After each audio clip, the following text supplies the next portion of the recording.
ông mua cái gì 500.000 này? À tiền xe. Rồi. Mấy chị này hơi nhiều tiền đấy.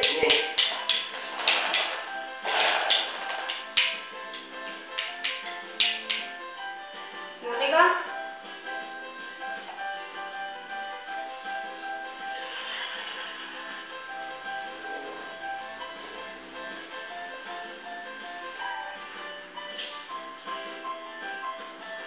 Đúng hàng rồi.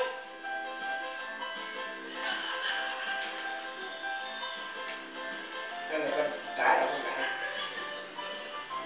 Con gái. Con đây hả? Chú câu. Con đừng làm vậy. Cái gì? Đừng làm vậy. Đừng chơi con gái chơi cái này xấu lắm. Đừng làm vậy. Ai bày như vậy? Chơi cái xấu lắm. Đừng làm vậy con. Cái roi mèo.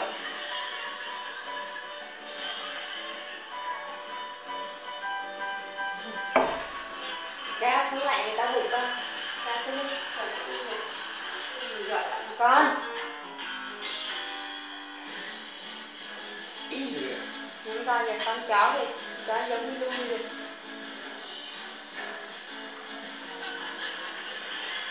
Chó giặt đi. Nhìn đi con.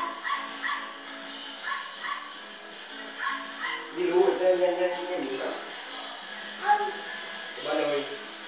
Không. Ba nơi cặn. Chết rồi. Chết rồi đây. Chết rồi hả? Chết rồi. Sao mà chết ghẹ. Ghẹ quá này đúng này. Ghẹ quá chết rồi. Khổ thân. Khổ thân này, chị khổ thân này.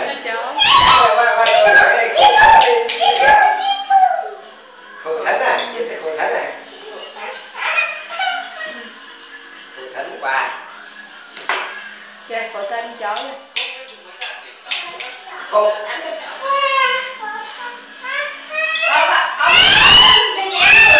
Em nó trắng. Bình thường đấy. Không bị cái sụn đấy. Chạy long nhong. Khổ thân chứ. Ông mình ơi. Vô ba trọ bỏ trong người dân. Bắt bên cái này bỏ bên trái giả. Bỏ con chào không?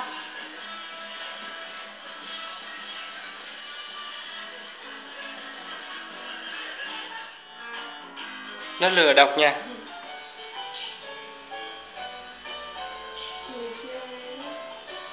Được rồi chứ độ phải chứ. Súng. Hồi xưa Hùng chơi súng này này. Ừ. Cậu có súng này bắn bụp bụp bụp. Bắn ông đấy cái thật. Ghê. Ghê. Bắn ông nào vậy Bạn ta? thùng ra. Bạn thùng cái xé lên.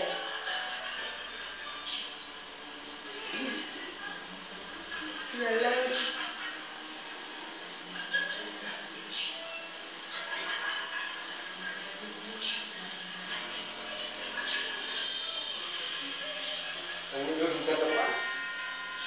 Con này để coi phản ứng của cái người ngồi đây nè.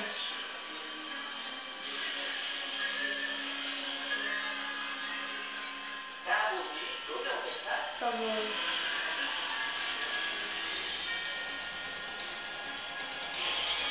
Xem phản ứng người ngồi này. Nói như một chiếc biển trắng để Sao để nó bắn sư thật? phụ bất cơ thôi. Để cả cái lá nó ta đang ở dưới.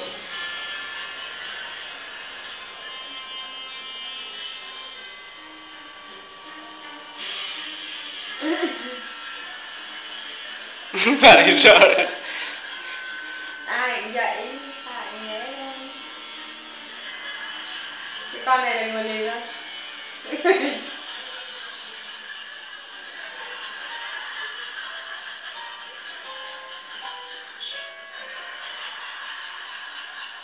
Nhím kìa, biết cái gì mà ngồi coi như thật đấy kìa.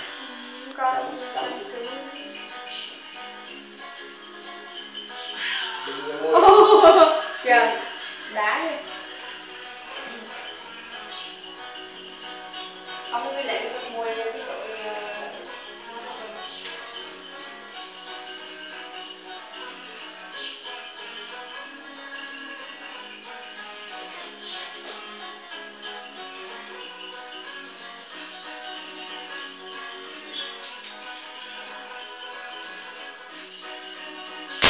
Tin tin này.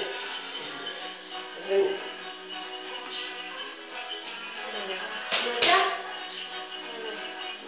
Được chứ?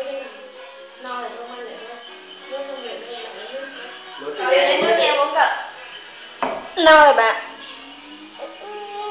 Ừ?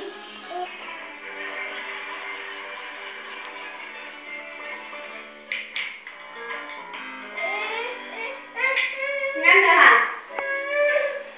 Lên lên nước đi cho uống đi. Nước ở đâu? Nước lọc á. À nước kia hả?